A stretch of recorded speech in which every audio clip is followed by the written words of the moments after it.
ahora en Dialogando presentamos Salud y Justicia Social, moderado por el doctor en Psicología y profesor del Recinto Universitario de Mayagüez, Eduardo Lugo. Adelante, Eduardo. Muy buenas tardes a todos nuestros radioescuchas. Este es Eduardo Lugo en el programa Salud y Justicia Social, programa que como todos los martes es organizado, coordinado y producido por el grupo y la organización sin fines de lucro Impacto Juventud, no solamente por este servidor, sino por todos los jóvenes que están involucrados en la producción de este espacio de radio, donde todas las semanas tenemos a invitados e invitadas de calidad, personas que están no solamente trabajando en el mundo comunitario, académico, sino personas que en realidad tienen un compromiso por promover el bienestar y la justicia social en el país. Para mí es el privilegio, ¿verdad?, todas estas semanas poder dialogar con estas personas que tienen propuestas muy concretas y propuestas muy buenas para poder trabajar, ¿verdad?, y poder mejorar lo que son las condiciones que estamos viviendo en Puerto Rico. Antes de que Toti se fuera a la pausa y que presentara nuestro programa, hablaba de todos los diferentes amores que hay en mi vida, incluyendo mis hijos, mi pareja, ¿verdad?, y muchas otras cosas. Pero uno de los grandes amores también que vienen desde el proyecto de Impacto Juventud es ese compromiso y ese amor que tenemos por la niñez y por la juventud del país. Y lo hacemos todos los días, porque pensamos que desde el verdadero amor tenemos que construir un país distinto para poder dejarle no solamente un legado distinto, sino poder forjar un presente que en verdad pueda de alguna manera fomentar su desarrollo positivo, su bienestar, su felicidad, y para eso estamos aquí todos los martes. Durante el día de hoy tenemos una persona que yo sé que lleva muchísimo tiempo trabajando desde el amor para poder forjar una educación liberadora que pueda ayudar a nuestra niñez y a nuestras juventudes a poder tener un mejor futuro y un mejor presente dentro de este archipiélago. Y ese es Justo Méndez. ¿Cómo estás, Justo? ¿Todo bien? Hola, Eduardo. Todo muy bien. Muchísimas gracias por la invitación y sobre todo por esa presentación tan hermosa. Sí, aquí estamos a tu orden y al orden de la radio audiencia. Justo, para mí es un privilegio. A mí me parece mentira que tú y yo no hayamos coincidido mucho más en otros espacios porque creo que tenemos muchas de las mismas pasiones, ¿verdad? Y el trabajo que hacemos muchas veces, ¿verdad? Tú con una trayectoria mucho más amplia que la mía, lo hacemos, como dijo ahorita, desde el amor y el compromiso con una niñez en Puerto Rico que bajo todas las luces cada día se le violentan más los derechos en este país, cada día nos olvidamos más del bienestar de nuestros niños, ¿verdad? Y no me refiero a nosotros, me refiero al aparato gubernamental que en las decisiones que toma día a día no considera el bienestar de nuestros niños y nuestros jóvenes. Así que me alegra mucho poder tenerte aquí conmigo para que las personas escuchen un poco acerca de tus proyectos y que hablemos, ¿verdad?, sobre qué queremos nosotros decir por una educación distinta, por una educación liberadora, una educación que en realidad pueda darle un presente y un futuro saludable, ¿verdad?, y de esperanza a nuestros niños y niñas. Y me gustaría empezar preguntándote, ¿verdad?, te pido que le hables a nuestra audiencia un poco acerca de tu trayectoria. ¿Quién tú eres, Justo? Cuéntame un poquito. Bueno, primero comentar que efectivamente tienes razón. Yo sigo tu trabajo y son muchísimas las coincidencias en tu trabajo y en el mío. Hay una gran diferencia y son las varias décadas de vida que yo te llevo. Y en ese sentido, a mí me regocija ver tu trabajo porque te considero relevo de lo que ya yo llevo haciendo por más de 5 décadas en ese proceso de educación liberadora, no de vida van a ser 70 años en el próximo diciembre.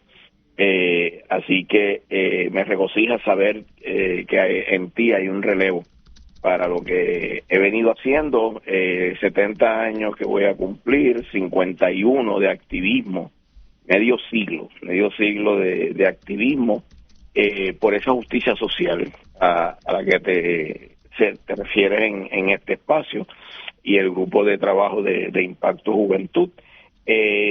Yo me formé en el activismo estudiantil universitario,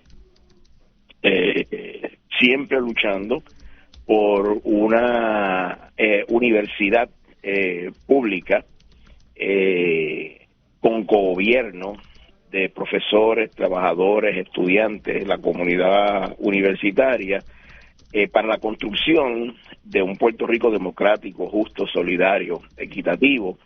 Y salí de la universidad y dediqué toda mi vida profesional a seguir lo que aprendí en la UPI. Siempre digo, con la excusa, ¿verdad?, de las personas que piensen distinto o no lo conocieron, que yo me gradué de la UPI, pero yo me formé en la FUPI. Uh-huh. Y a esa organización gloriosa le debo mi formación, mis ideales, iniciados por mi madre. Y he dedicado toda la vida a trabajar con juventud, entendiendo que la juventud es esa etapa de transformar el mundo, de protestar, esa etapa de decir no me gusta cómo están las cosas y que queremos y podemos construir un mejor Puerto Rico, un mejor mundo. Pues a trabajar con jóvenes, que la ciencia social llama jóvenes en riesgo, y que busca la ciencia social, sobre todo asistencialista, apoyarlos a reducir sus niveles de riesgo. Con los jóvenes que yo he tenido la oportunidad de trabajar, siempre procuro que no renuncien a su capacidad de riesgo. Claro, evitar el riesgo imprudente, pero que no renuncien a su capacidad de riesgo, porque solamente tomando los riesgos necesarios es que se puede construir ese mejor Puerto Rico. Esto lo hice a través de nuestra escuela, proyecto educativo del cual soy cofundador junto a mi esposa Ana Iris, y el cual presidí por 15 años, y ahora desde la organización Vamos, Puerto Rico. Mira, justo quiero capitalizar en lo que acabas de decir ahora, de cómo muchas veces desde las ciencias sociales y la propia psicología, ¿verdad?, que es de donde vengo yo, hablamos de jóvenes en riesgo. Y yo quiero que en este programa durante el día de hoy nosotros cambiemos, me gustó la manera en que lo refraseaste y quiero también refrasearlo de otra manera. Y quiero que hoy empecemos a pensar en eso de una manera distinta. Hay toda una tradición en la psicología que lleva ya como unos 15, 20 años, donde hemos dejado de hablar o tratamos de dejar de hablar de jóvenes en riesgo. Y comenzamos a hablar sobre ambientes que vulnerabilizan a nuestra niñez y nuestra juventud. Y eso para mí es una distinción bien importante, porque no estamos hablando que la responsabilidad está en nuestros niños y nuestros jóvenes, ¿verdad? Muchas veces también, ¿verdad?, en ese discurso nuestro de que todo lo que pasa en la adolescencia es convulso, es malo, ¿verdad?, que son malcriados, todas estas cosas negativas que pensamos acerca de los adolescentes, sino que comencemos a pensar, particularmente en este momento histórico, todas aquellas cosas que de alguna manera están vulnerabilizando el bienestar de nuestra niñez y nuestra juventud. Y tenemos una lista larga, que aquí la discutimos todas las semanas, ¿verdad? Podemos hablar sobre las medidas de austeridad de la Junta de Control Fiscal y todos los cierres de escuela que han habido en Puerto Rico. Podemos hablar sobre lo que son las medidas neoliberales y cómo poco a poco han ido vendiendo nuestro país pedacito a pedacito.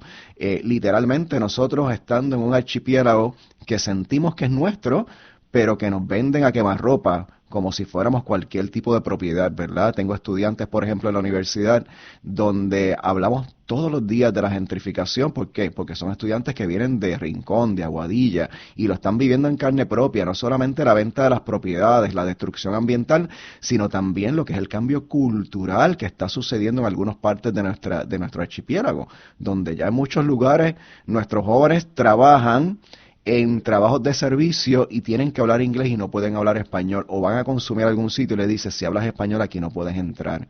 Entonces vamos a hablar sobre esos ambientes que están vulnerabilizando a nuestra niñez y a nuestra juventud. ¿Qué piensas sobre eso, Justo? Totalmente de acuerdo. Fue una cruzada que fue bien cuesta arriba, pero la trabajamos, creo que con éxito en nuestra escuela, cuando tomamos como misión servir a la juventud, jóvenes que salían de las escuelas regulares, fueran públicas o privadas, sin haber completado el cuarto año. Y Puerto Rico le pone un sobrenombre, un mote a eso, de desertores escolares, que les hiere, que realmente les ofende, les causa terrible autoconcepto y golpea significativamente su autoestima, porque además se dice que los desertores escolares, y casi siempre se usa en masculino, los desertores escolares son responsables de la criminalidad en Puerto Rico. Por ejemplo, cuando hay una estadística que dice que el 75% de los confinados en Puerto Rico son desertores escolares, y para cualquier tipo de situación de vulnerabilidad social, rápido tratan de unirlo a la deserción escolar, sin realmente profundizar en cuáles son las raíces de las situaciones, cuáles son esas vulnerabilidades, cuáles son las condiciones personales, familiares, comunitarias, sociales, nacionales, que causan todos estos desajustes. Y nos impusimos tratar de cambiar el vocablo. Siempre hemos dicho que es un acto de bullying social, y en ese sentido los conceptos de desertores escolares, de jóvenes en riesgo y demás evaden buscar la raíz del problema, culpar a la víctima sin buscar realmente la raíz del problema, y si tú no encuentras la raíz no puedes erradicar. Son ya hasta conceptos matemáticos, ¿no? Para un proceso radical tienes que ir a la raíz, no puedes ir por las ramas. Y coincido plenamente en que son esas condiciones de vulnerabilidad que entonces impactan a las comunidades, a poblaciones en desventaja, sobre todo económica, mucho más que a las demás. Y hay que planteárselo, y hay que desmenuzarlo, hay que entenderlo y hay que trabajarlo para resolverlo.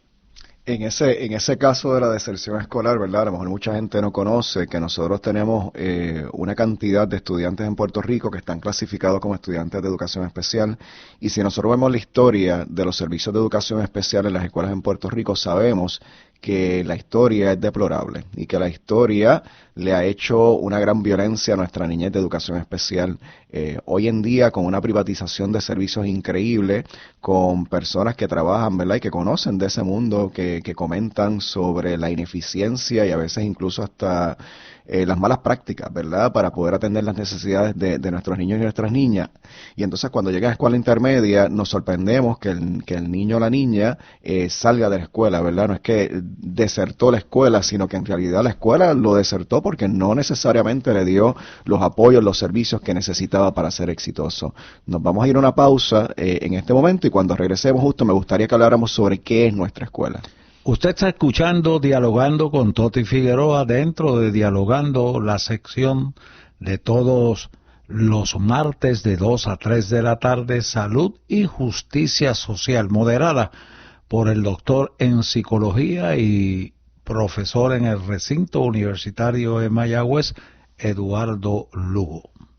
Los anuncios en esta pausa comercial pertenecen a la emisora y no al productor del programa. Planet Fitness pronto abrirá en Mayagüez, así que estira, calienta y empieza tu workout con nuestra preventa. Matrícula a $1 y $10 mensuales. Visítanos en nuestro trailer localizado en Western Plaza o matrículate online en planetfitness.com. Oferta válida hasta el 16 de febrero. En un lugar muy accesible, en la carretera 2 frente a la urbanización Sultana en Mayagüez, se encuentra Plaza Sultana. Allí encontrará de todo para satisfacer su paladar a los mejores precios y con amplio estacionamiento. Longhorn Restaurant, Sizzler, Subway, Taco Maker, Wendy's, Church's Chicken, Cold Stone, Starbucks y Marcos Pizza. Para esa ocasión especial, cita de negocios o simplemente almorzar o cenar solo o en familia, visite Plaza Sultana en Mayagüez.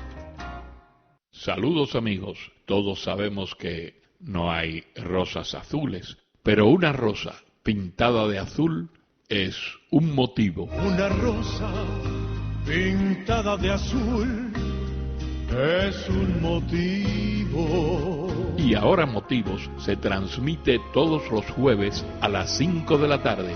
Sí, a las 5 de la tarde, Motivos. Por WPRA 990 en su cuadrante y WPRA990.com por internet. Escuche lunes, martes y miércoles de 4 a 5 de la tarde El Notazo Crítico, programa con perspectiva y posicionamiento sobre la compleja realidad puertorriqueña, con el análisis del profesor Reinaldo Rosado, Orville Negrón y Ángel Bebo Ortiz. El Notazo Crítico por WPRA 990 AM y WPRA 990.com. Si queremos un país distinto, es hora de comenzar a pensar diferente. Escuche todos los miércoles a las 6 de la tarde el rezo del Santo Rosario con oradores eucarísticos de la Santa Madre Iglesia Católica Catedral de Mayagüez. Por aquí, por WPRA 990 y WPRA990.com. Recuerde, los miércoles a las 6 de la tarde el rezo del Santo Rosario. Los anuncios en la pausa comercial anterior pertenecen a la emisora y no al productor del programa. Estamos de regreso en su programa Salud y Justicia Social, en esta ocasión con Justo Méndez de nuestra escuela y del movimiento Vamos. Justo cuando nos fuimos a la pausa, ahorita en el primer segmento hablamos varias veces de nuestra escuela, pero no estoy seguro que todos nuestros radioescuchas están familiarizados con lo que es nuestra escuela, ¿verdad? Lo cual para mí es un modelo increíble de transformación educativa en el país. Háblanos un poco acerca de qué es nuestra escuela y cómo se funda, ¿verdad?, esta institución. Pues nuestra escuela es muchas cosas, pero una de ellas es un accidente en mi vida. Yo nací hijo de un maestro y una maestra, de escuela pública primero y de la universidad pública después, y siempre le digo a los jóvenes que siento que yo nací en un salón de clases. A mí en lugar de juguetes me regalaban libros. Y yo había tomado una decisión muy temprana en mi vida de que yo no iba a ser maestro. Mi papá es maestro, mi mamá es maestra, mi hermana es maestra. Así que cuando yo entré a la universidad, yo no sabía que yo iba a estudiar, yo sabía que yo no iba a estudiar educación. Y hice toda mi vida, fui a trabajar al departamento de educación, porque llega el momento en que uno se gradúa y tiene que ir a trabajar, sobre todo que ya tenía 2 hijas, y mi mamá trabajaba en el departamento de educación y me consiguió un puestecito allí, y fui a trabajar en un programa con jóvenes fuera de la escuela, y haciendo mi vida, sobre todo en la parte más importante, una de las partes más importantes de ella, que es el papá. Una de mis hijas, mi hija segunda, mi hija Ana Mercedes, tiene un accidente de auto y fallece a sus 15 años. Y yo caí en una profunda depresión. Y entre las cosas que me sostenían, mi esposa, mis otras hijas, lo más que me sostenía era que Ana Mercedes me visitaba en mis sueños. Y compartíamos como siempre, y en un sueño, a 1 año y tanto más tarde del accidente y de su fallecimiento, me dice en sueño: papi, vamos a hacer una escuela. Yo le digo: Mercedes, tú ni muerta, dejas de inventar, ¿cómo nosotros vamos a hacer una escuela? Me dice: sí, papi, vamos a hacer una escuela, nuestra escuela. Ella le puso el nombre a la escuela, por eso se llama así, nuestra escuela. Y un poco más adelante, yo le respondí en sueño, pero ¿cómo? Y me dijo: sí, papi, déjate guiar. Yo le dije a mi esposa, le dije a mi mamá lo que a Mercedes me había expresado en el sueño, y ambas me dijeron: vamos a hacerlo. Mi mamá me dio todo el capital que ella tenía en ese momento, porque tanto mi esposa como yo habíamos dejado de trabajar en la depresión que yo tenía. Me dio $20, que era todo lo que ella tenía, y me dijo: vayan y funden esa escuela. Así la fundamos. Más adelante, y acorde con lo que dijiste como introducción en el programa, nuestra escuela, Ana Mercedes, en otro sueño, me lleva a un proceso donde se determinó la misión de nuestra escuela.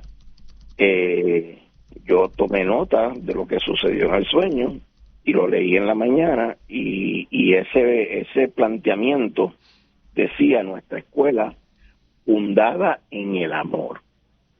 Son las primeras palabras de la declaración de misión de nuestra escuela. Nuestra escuela fundada en el amor, donde jóvenes y adultos, como Quijote, convierten sueños y metas en realidad, creando calidad de vida para sus familias. Así nos ayude Dios. Así que el origen de nuestra escuela es el amor mío a mi hija, el amor de mi hija hacia mí, de mi esposa y mi madre, en la situación de dolor que yo me encontraba. Y bueno, pues teníamos la encomienda de crear una escuela. Yo no sabía cómo hacerlo, pero yo sí traía de la universidad y de la FUPI aquella lucha por una universidad con cogobierno. Así que lo que decidimos en la primerísima matrícula, y siempre decidimos que no queríamos competir con la escuela pública. Nosotros creemos en la escuela pública. Ahorita cuando decías que la escuela pública expulsa al joven, es un poco más allá el sistema, ese neoliberal, de austeridades y demás que ha dañado a la escuela pública para poder privatizarla, ¿no? Queríamos trabajar en defensa de la escuela pública, queríamos trabajar con jóvenes que lo hubieran dejado para no entrar en procesos de privatización de la escuela pública. Así que nos reunimos con el primer grupo y en el proceso de cogobierno le preguntamos a los jóvenes por qué ustedes salieron de la escuela, qué faltó en la escuela en la que tú estabas, cómo tú querrías que sea la escuela, nuestra escuela, y nos dijeron dos características: amor y respeto. Una escuela donde a mí me quieran, me respeten. Era todo lo que pedían.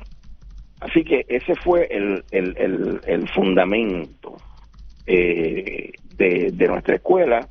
Siempre iba a ser basada en el amor y en el respeto. Salimos a hacer una escuela fundamentalmente tradicional porque era todo lo que yo conocía. Yo soy, entre otras cosas, un nerd, o sea, yo soy un excelente estudiante que me encanta la vía académica, y salimos a hacer una escuela fundamentalmente tradicional, y en el continuo, en el día a día, entonces se fue conformando, producto de la vivencia de una escuela cogobernada, producto de la vivencia. Empezamos con 30 jóvenes, 22 años más tarde, 22 años y medio más tarde, hemos servido sobre 1.800, graduados sobre 1.600. Actualmente la matrícula es de unos 300 y tantos jóvenes por año. Servimos jóvenes que han salido de la escuela sin completarla, que vienen de comunidades en situación de pobreza, de pobreza económica, ¿verdad? Porque tienen muchísima riqueza, y con situaciones adicionales. Buscamos servir a jóvenes en mayor necesidad de apoyo, de solidaridad, de acompañamiento. Empezamos con nuestra escuela para jóvenes de 18 años en adelante. En los primeros 5 o 7 años nos asesinaron 25 estudiantes, pues porque 18 años era muy tarde para intervenir en sus vidas. Ya muchos tenían, como yo mismo le decía, una bala con su nombre, por las prácticas en las cuales habían participado antes. Seguimos bajando las edades hasta 12 años. Además tuvimos desde el primer día cuidado de niñas y niños, porque muchas de las muchachas que llegaban a la escuela habían salido de la escuela regular, si fuera público o privada, por embarazo en edad temprana, tener bebés sin apoyo. Así que tuvimos cuidado de esos bebés desde el principio. Cuando llegaron a 5 años,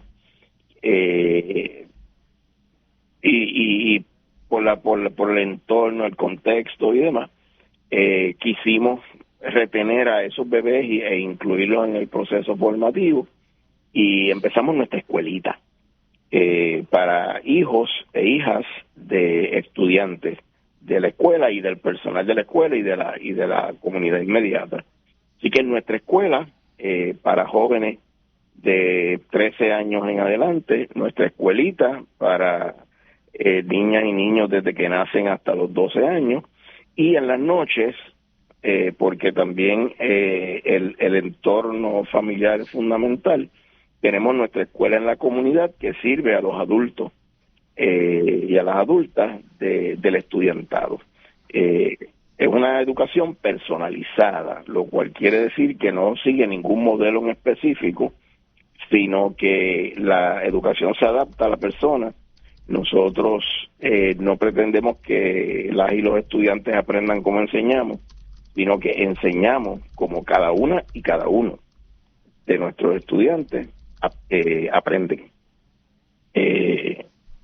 Y eso pues basado en el concepto que es internacional de la educación democrática, que es una educación para la democracia, una educación absolutamente participativa de quienes de quienes toman parte en ella, que es el estudiantado, el personal docente, el administrativo, la familia y la comunidad. Y nada, y podría darte muchos detalles de muchos ángulos. En 22 años y medio ha pasado de todo. Pero actualmente, bueno, pues nada, nuestra escuela tiene reconocimiento en la comunidad internacional de educación democrática, de educación alternativa. Lideramos Encuentro Nuestra América, que es un proceso que se lleva en Latinoamérica, liderado por Puerto Rico, de educación transformativa para la descolonización, la transformación y la emancipación de nuestros pueblos. Tenemos un centro educativo en Kenia, en África, allá se llama Shule Yetu, que es nuestra escuela en Swahili, y recientemente pues la escuela acaba de ser acreditada por la Middle States Association como la primera escuela alternativa acreditada en Puerto Rico, el Caribe y América Latina. Justo. Eso es muy grande rasgo. Justo, te habla Toti Figueroa, el productor del programa. Primero que todo, tus papás tuvieron una gran visión cuando decidieron darte el nombre de Justo, sin lugar a duda. Y si tú me das permiso, Eduardo, porque me gustaría más adelante llamarte y ver si en el programa mañanero que tengo hace ya 36 años puedo tener una conversación contigo, porque estoy aquí fascinado escuchando la historia. Así que, si lo permite, pues Eduardo me va a dar tu teléfono y yo haré contacto contigo en una fecha cercana. Vamos a la segunda de 3 pausas que tenemos en Dialogando. Hoy estamos en la sección Salud y Justicia Social, que produce, dirige, modera el profesor del recinto universitario de Mayagüez, el doctor Eduardo Lugo, psicólogo. Siga con nosotros en Dialogando con Toti Figueroa, pero ahora escuchemos juntos estos importantes mensajes. Si lo que buscas al comprar zapatos y carteras es calidad y variedad a los mejores precios, solo en La Gloria lo encontrarás. En La Gloria tienen un estilo para cada miembro de tu familia. Estilos elegantes, casuales o deportivos, para ella o para él. Para chicos y grandes, visita La Gloria hoy mismo y escoge el estilo de zapato y cartera que más te gusta. Y recuerda, tus pies en la tierra, tus zapatos en La Gloria. Sangría Sangre Boricua, la que tú prefieres, recibe un nuevo miembro en su familia. Sangría Sangre Boricua de parcha, deliciosa, sabrosa, distribuida por los Nenes Distributors. Sangría Sangre Boricua, de venta en Franco y Compañía, supermercados y otros lugares donde se consigue bebidas. Sangría Sangre Boricua de parcha. Little Caesars, la mejor pizza, la más sabrosa y la de mejor precio, continúa con su pizza grande Hot and Ready por solo $7.99. Siempre disponible en horas de servicio, siempre calientita. La mejor oferta en pizzas en todo Puerto Rico. La pizza grande Hot and Ready, todo el día, todos los días por solo $7.99. Little Caesars Pizza. Para tus cuidados de salud, escoge un gran hospital. Hospital de la Concepción, mi hospital, con el más moderno centro de imágenes en el suroeste. Somos pioneros en el servicio de CT Scan con bajas dosis de radiación. Contamos con la más avanzada tecnología, equipo de tecnólogos, radiólogos subespecialistas y radiología intervencional. Escoge lo mejor. Hospital de la Concepción en San Germán. Innovación y experiencia médica de clase mundial. Escucharon mensajes muy importantes de nuestros auspiciadores. Apoye el programa Dialogando, comprando en y patrocinando a nuestros auspiciadores y déjenles saber que ustedes escuchan el programa. Y ahora seguimos dialogando con Toti Figueroa. Justo, yo creo que este programa lo diseñamos para que tú y yo pudiéramos dialogar y conocernos un poquito mejor, que no hemos tenido ese espacio en otros momentos. Escuchándote, sigo viendo los paralelismos, ¿verdad?, de nuestras vidas. Mi mamá también fue maestra del sistema público. También crecí en un hogar, ¿verdad?, donde vi todas las cosas, ¿verdad?, desde pequeño, que puedo trazar al día de hoy, que pasan en el sistema público, que no deberían estar pasando, el mal uso de los fondos, la falta de apoyo a nuestros maestros y nuestras maestras. Todos los agostos nuestras escuelas no están listas, nuestros maestros tienen que invertir de su propio bolsillo para poder decorar sus salones de clase y tenerlos listos, ¿verdad? Así que es ver esa trayectoria desde adentro y a la misma vez sensibilizarse, ¿verdad?, a la necesidad de tener un modelo distinto de educación para el país, no solamente, ¿verdad?, para el futuro laboral de nuestros niños y nuestras niñas, sino para el futuro sociopolítico y económico de nuestro archipiélago, ¿verdad?, desde un punto de vista descolonial, sabiendo que nuestra educación está matizada, ¿verdad?, por el gobierno federal, está matizada por lo que son los partidos de turno, ¿verdad?, y cómo manipulan los fondos y la educación que se ofrece en nuestras escuelas. Así que mientras te escuchaba y seguimos hablando, y esto es coincidencia porque no lo planificamos de esta manera, seguimos hablando del amor. Yo no venía aquí a hablar sobre el Día del Amor, pero definitivamente lo que hacemos nace desde ahí, ¿verdad? Hay dos conceptos que me venían a la mente mientras hablaba contigo, mientras te escuchaba, perdóname, y era el concepto del amor decolonial, que viene de una tradición feminista, ¿verdad?, de la necesidad de nosotros transformar nuestras maneras de ser, ¿verdad?, que han sido muy matizadas por lo que es ese proceso colonial norteamericano y europeo, ¿verdad?, y español en Puerto Rico. Y por otro lado, leyendo una de tus columnas, ¿verdad?, tú hablas sobre la revolución educativa, y yo le añado que la revolución también es amor, ¿verdad?, porque provocamos revolución porque sabemos que lo que existe no sirve, lo que existe hay que transformarlo, y lo hacemos por el amor que le tenemos a nuestra niñez y que le tenemos al país. Y me gustaría que nos hablaras un poco acerca de cuando tú hablas sobre una revolución educativa, ¿a qué tú te refieres? ¿Qué elementos, qué cosas importantes están incluidas en esa revolución?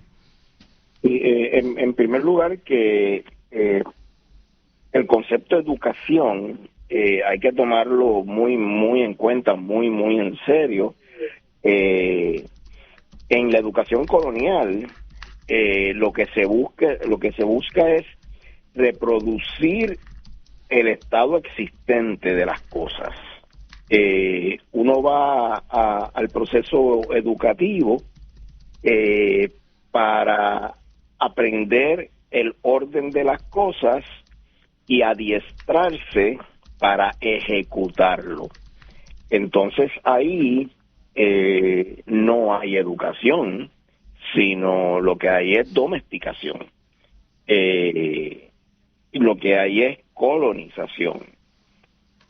Si hubiera educación, y eso lo hablamos mucho con los estudiantes, el producto final tiene que ser una vocación, un plan para alterar el orden de las cosas, para poder entender la realidad, ver en la realidad todo lo que realmente no nos satisface, no nos conviene, nos oprime, y individual y colectivamente poder trazar cómo vamos a transformar eso. Si hay educación, el estado de la realidad tiene que ser diferente al final del que era al principio. Y eso es, entonces, educación descolonizadora, educación liberadora, que capacite a las personas para analizar, entender la realidad, cuestionarla, criticarla y decidirse y capacitarse para transformarla en una mejor realidad. Y esa mejor realidad tiene que ser siempre, como pues dicen los dichos antiguos, crear un mundo mejor que como era cuando uno nace, cuando uno empieza su proceso educativo. Cuestionar la realidad y una educación que te prepare para transformarla, para crear un mejor Puerto Rico. Y nuestra educación no responde a eso. Nuestra educación pública y privada, y sobre todo la privada, impuesta por el proyecto político del país, lo que quiere es reproducir el orden de las cosas como es, reproducir el Estado colonial, reproducir el Estado neoliberal y demás. La revolución educativa tiene que ser mover todo eso, quitarle el piso a todo eso y realmente preparar una nueva generación, nuevas generaciones que quieran transformar el Puerto Rico como existe, romper la situación colonial, romper la desigualdad, romper la inequidad, la injusticia y demás. Eso en términos conceptuales. ¿Cómo específicamente hacerlo? Bueno, pues también pues hemos pensado en nuestra escuela y en Vamos pasos concretos de cómo hacerlo. Pero en términos generales, una educación que te permita, la revolución educativa es lograr una educación que te permita cuestionar la realidad y capacitarte colectivamente para transformarla. Eso es en grandes rasgos, Eduardo. Justo, y yo creo que la pregunta que posiblemente muchos se están haciendo, ¿verdad?, dentro de este marco donde el Departamento de Educación muchas veces, casi siempre va en contra de lo que nosotros proponemos, ¿verdad?, en contra de lo que las propias comunidades proponen. Hay muy poco foro para que nuestras comunidades sean escuchadas, ¿verdad?, y que puedan incluso hasta administrar sus propios recursos, reconociendo sus propias necesidades, ¿verdad? ¿Cómo logramos eso? ¿Cómo logramos eso? Porque parece a veces, ¿verdad?, hablando con muchas personas que trabajan con el sistema educativo, que parece este monstruo inmovible, particularmente el Departamento de Educación, que es la agencia pública con la mayor cantidad de fondos federales, ¿verdad?, en Puerto Rico. ¿Cómo logramos eso? No hay que olvidar que el Departamento de Educación que existe, que se llamó anteriormente Departamento de Instrucción Pública y nunca le debieron haber cambiado el nombre, porque no le cambiaron la misión, es el heredero de lo que se llamó el proyecto de americanización de Puerto Rico, de cuando llega el régimen militar estadounidense a Puerto Rico y establece un proyecto educativo y lo escriben, se llamaba el proyecto de americanización de Puerto Rico. Y eso ha seguido siendo la realidad. Pero ha tenido sus huecos, porque la mayoría de las maestras y maestros se formaron en la Universidad de Puerto Rico, en una facultad de educación que por muchas décadas sirvió bien a Puerto Rico, sirvió bien a ese pensamiento crítico, a esa formación que cuestionaba la realidad y demás. Y por ejemplo, muchos de los cosas que más importantes que yo aprendí en la vida, la aprendí de mis padres, pero también la aprendí de mis maestros de la escuela pública, de Oscar Guzmán, mi maestro de español de cuarto año, del maestro Jusino, o sea, de tantos otros maestros y maestras de escuelas públicas que sí son excelentes educadores y educadoras y que sí sienten por el país y hacen patria desde el salón de clase. Pero eso se quiso deteriorar muy a propósito y se quiso deteriorar la escuela pública porque nosotros tenemos un gobierno hace ya varias administraciones con el afán casi único de vender los activos, de privatizar la gestión pública. Nosotros elegimos gente para gobernar el país, que no tienen vocación de administrar el gobierno, sino de vender las funciones y los activos del gobierno. Eso le hicieron a la escuela pública, y por eso el magisterio en Puerto Rico, con toda razón, cae en un pesimismo. Todas esas situaciones que tú describes, que no tienen que ser malas. O sea, la escuela pública en la que yo me formé, claro, hace medio siglo, tampoco tenía aquellas abundancias económicas. Mi mamá, toda la vida, mi mamá compraba materiales para el salón y demás, pero no era porque tenía que hacerlo, era porque quería hacerlo, porque esa era su vocación. Y nosotros pintábamos el salón. Los niños y las niñas, los jóvenes en la escuela pintábamos el salón y ayudábamos en la limpieza de la escuela y ayudábamos a tener el patio listo. Pero a la misma vez que se deterioran, con todas esas medidas de autoridad que dijiste al principio, se deteriora el servicio público, se deteriora el servicio a las escuelas públicas. También se va formando una sociedad muy pendiente del asistencialismo, de que le den, y todos esos elementos se conforman en un gran proyecto neoliberal, en un gran proyecto de privatización, de renunciar a lo público para entregarlo a lo privado, que es el problema de la gentrificación que estuviste mencionando y demás. No es cosas fortuitas, son cosas deliberadas, son cosas planificadas que ahora tienen estos impactos. De todo eso hay que tomar conciencia y desarrollar la vocación de cambiarlo.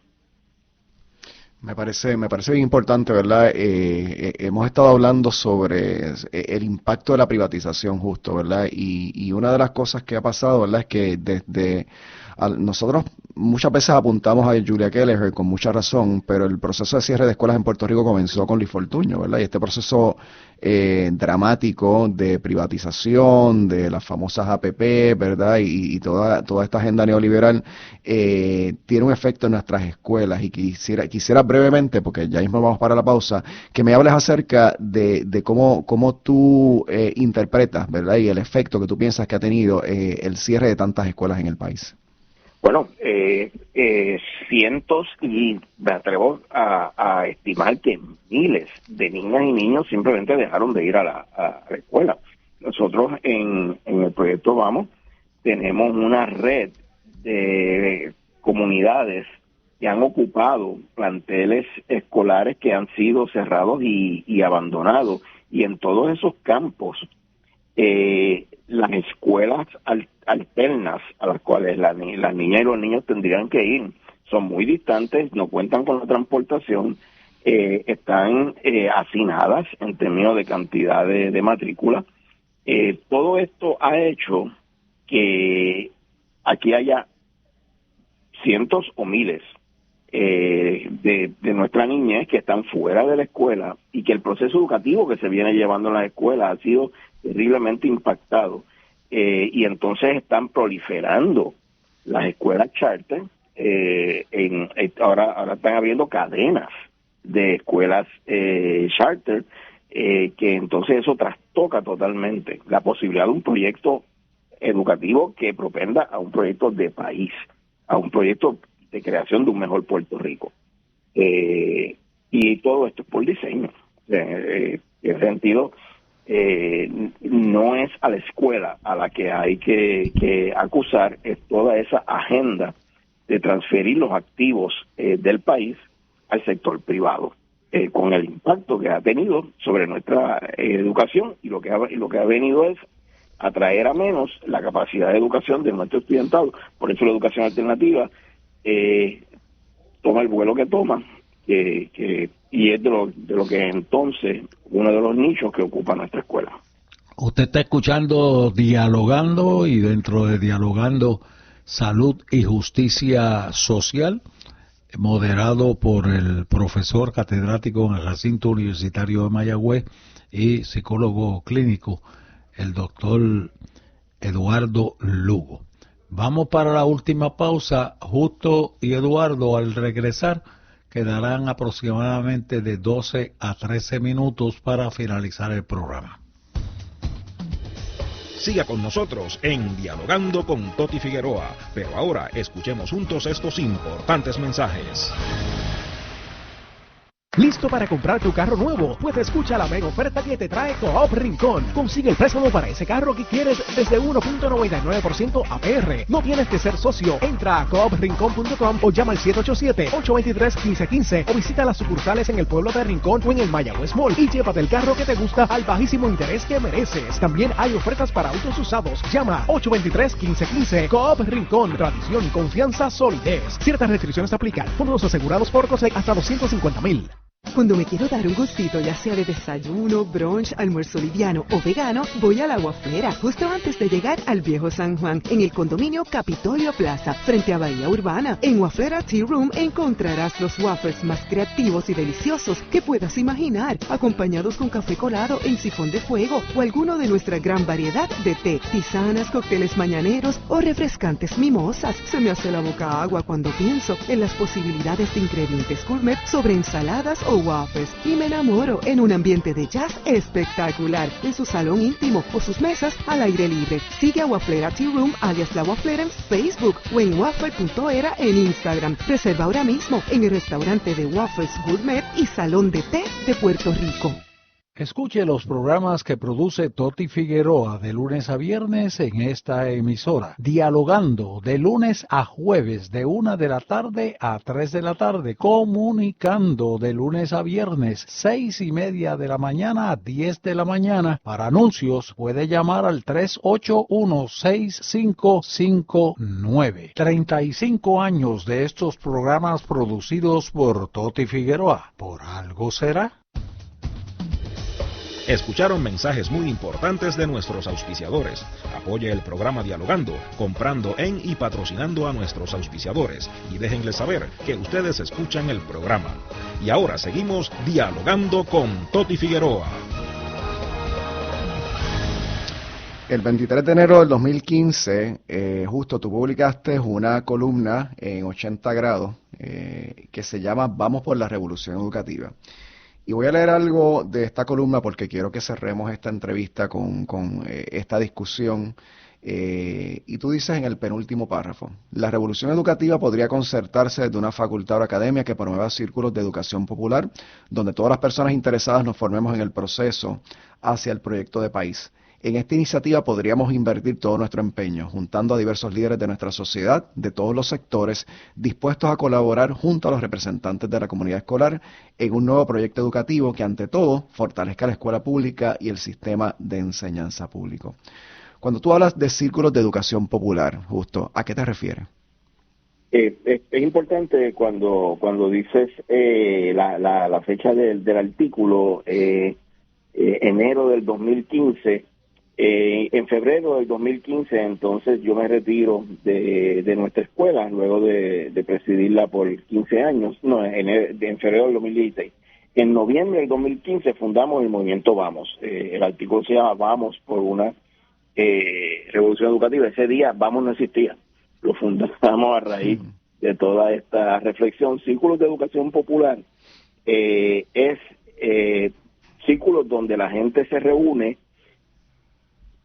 en igualdad de condiciones, donde no hay una persona que es la persona que tiene el conocimiento y las demás personas vienen a escucharle y a aprender en lo que tradicionalmente se llama educación bancaria, sino primero que todo que se reúne en círculo, en formación de círculo, que es como se reúnen todos los grupos en nuestra escuela, y se respetan los saberes de cada integrante de ese círculo, se recibe la sabiduría personal de cada quien y se construye sabiduría colectiva, pero además se problematiza la realidad y se propone un mejor Puerto Rico, una mejor comunidad, una mejor sociedad, etcétera, etcétera, pero desde validando el saber de cada persona que nace de su experiencia vivida.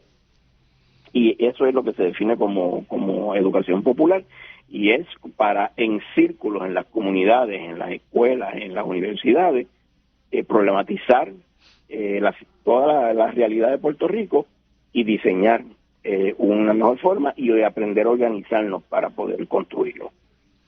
A mí me llama mucho la atención ese párrafo, porque yo coincido contigo. Yo pienso que para partir nosotros en una agenda descolonial, el trabajo que tenemos que hacer lo tenemos que hacer en colaboración con nuestras comunidades, ¿verdad? Y hablar sobre educación saliéndonos del espacio del edificio, ¿verdad? Y pensar que solamente educación se refiere a lo que hacemos con nuestras niñas, ¿verdad? Desde años preescolares hasta años universitarios, sino que tenemos que tener diálogo con nuestras comunidades que rebasen esas limitaciones de lo que ha sido el partidismo, ¿verdad? Y cómo nos han socializado políticamente aquí en Puerto Rico, y que comencemos a ver nuestra realidad desde esa justicia social, señalando, ¿verdad? Esas inequidades que afectan a nuestras comunidades, ¿verdad? Y yo creo que en esos círculos se teje mucho conocimiento, muy diverso, como tú bien indicas, y se teje esperanza, y a la misma vez se teje de sanación, ¿verdad? Tengo la experiencia en el trabajo que hacemos en Aula de la Montaña. No hemos hecho ese tipo de estructura. Casualmente esta semana vamos a empezar a hacer ese trabajo con adultos en la comunidad, adultos que sufren de comunidades que han sufrido de muchas violencias estructurales, ¿verdad? Como falta de acceso a agua limpia, problemas con los caminos para llegar a sus comunidades, falta de rotulación, falta de iluminación, ¿verdad? En sectores en Puerto Rico que son en la montaña y que son muy peligrosos navegar de noche, particularmente cuando tienes que viajar media hora en la montaña para llegar a un hospital o a cualquier tipo de servicio básico. Y me parece justo que eso es algo, y no sé, me gustaría escuchar desde tu experiencia en Vamos, ¿verdad? Cómo ha sido esos procesos con las comunidades. Me parece que es hacia donde debemos dirigirnos, ¿verdad? Y eso yo sé que no es fácil, conlleva un compromiso de parte nuestra, porque esto no es algo que a nosotros nadie nos paga, lo hacemos nuevamente, volvemos al amor, lo hacemos por el amor al país, ¿verdad? Y en ese sentido, pues me gustaría escuchar un poco, ¿verdad? Ya casi en la recta final, sobre cómo ustedes han articulado este trabajo desde Vamos. Pues mira, lo hemos hecho a través de una iniciativa que nació en Arenas, en Guánica, cuando los terremotos.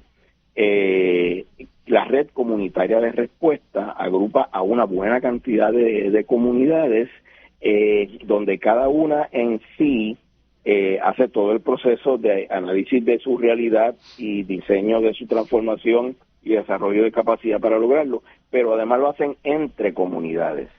Y todos los meses todas las comunidades van a una comunidad a apoyar un proyecto de esa comunidad. Eso puede suceder en comunidades, pero eso puede suceder en el salón de clases.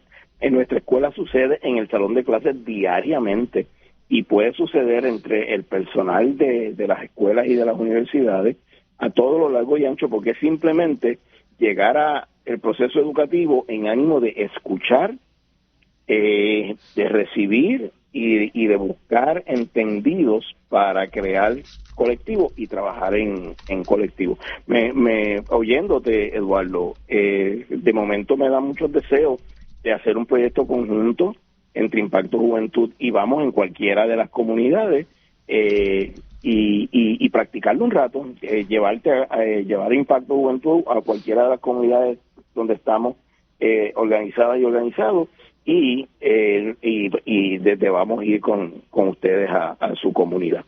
Me encantaría hacer eso. Me parece genial. Lo que tú no sabes que acá por detrás, yo estoy con mis estudiantes que trabajan en la formulación de este programa de Salud y Justicia Social, y desde ahorita me están diciendo que quieren ir a nuestra escuela y que quieren insertarse y colaborar. Así que tú acabas de decir lo que ellos están pidiendo por otro lado. Y me parece fenomenal. O sea, yo creo que la experiencia de los saberes de lo que ustedes han hecho en Vamos también nos ayudaría mucho en el trabajo que hacemos allá arriba en Peñuela. Comunidades que incluso en estos días salió en la prensa, salió en El Vocero, el reportaje sobre la situación de agua en esta comunidad de Corea, allá en Peñuela, lo cual no es la primera vez que sale un reportaje. Estamos hablando de que es una comunidad que lleva más de 30 años con problemas de agua limpia, o sea, no tienen agua potable, y es un problema, ¿verdad?, que sigue persistiendo y que el gobierno sigue ignorando, y a la misma vez, ¿verdad?, sabemos que con el tiempo las comunidades se cansan de estas opresiones, ¿verdad? Así que hay un trabajo ahí que estamos empezando a hacer de colaboración con las comunidades, que yo creo que vamos también con su experiencia, nos ayudaría muchísimo, así que te voy a coger la palabra y vamos a dialogar sobre esas oportunidades de colaboración, Justo.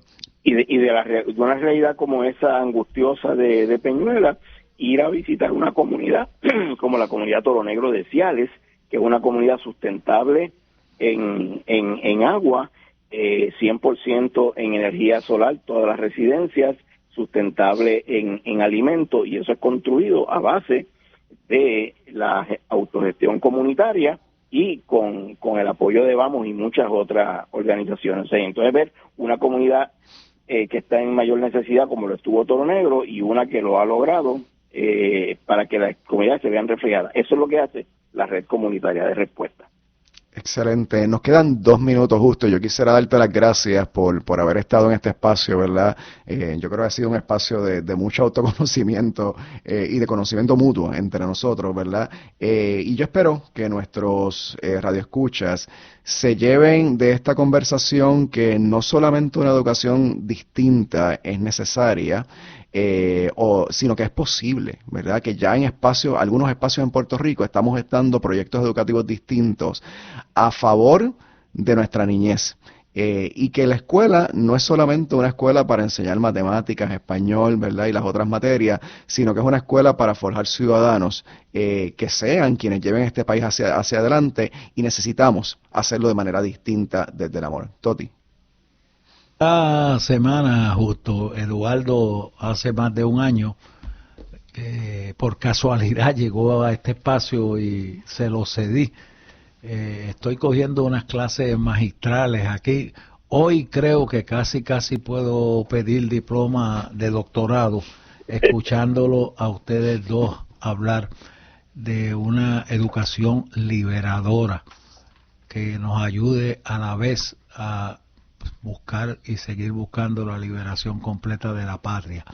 Te voy a llamar próximamente, en los próximos días, si no en algún momento esta semana, en la próxima semana, para ver si te puedo tener así por teléfono aquí en una mañana.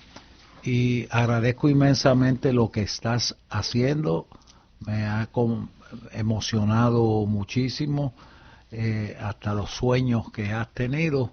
Sigue esa tremenda labor, y a Eduardo siempre agradecido del trabajo que haces aquí. A ustedes, los que están escuchando, de hecho una de las personas que está escuchando, la señora Rosado, llamó emocionada, llorando, que ojalá hubiera más gente que pensase así como ustedes piensan, y Puerto Rico está en el momento que está necesitando personas como ustedes, y personas que ayuden a este país a entender que si quieres que algo sea distinto, tienes que estar dispuesto a aceptar los retos. Gracias a ambos, a ustedes, gracias por escucharnos. Mañana a las 6:30 de la mañana estoy en Comunicando, y a la 1 de la tarde en su programa Dialogando. Hemos llegado al final de otro programa Dialogando con Toti Figueroa. Esperamos hayan disfrutado el mismo. Toti Figueroa les da las gracias y se despide hasta el próximo programa. Buenas tardes.